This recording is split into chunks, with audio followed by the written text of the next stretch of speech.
Maglamaw po tayo. I don't know what's lamaw in Tagalog. Ito'y buko with juice, yung traditional na lamaw. Pero salad, walang juice. Anong ginagawa natin noon?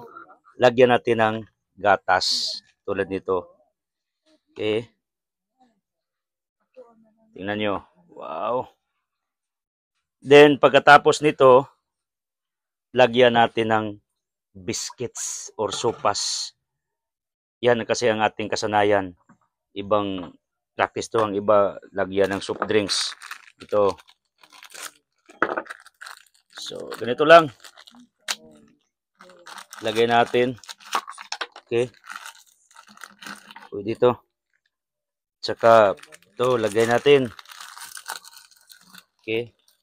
Walang advertisement sa business dito eh. Okay. Yan. Ganyan lang maglamaw. Pagkatapos, lagyan ng ice. Baka di nyo kunan ng silupin. Kunan ha. Lagay nyo dito. Yan. Okay. Lumipad. Okay. Okay. Ito muna. Yan. Ang init.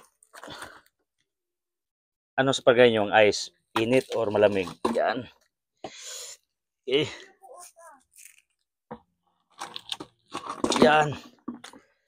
Ito pa. Sarap. So, kain tayo. Ito. Tingnan nyo. Yan ang lamaw ng Altam Farm Resort. Okay? God bless.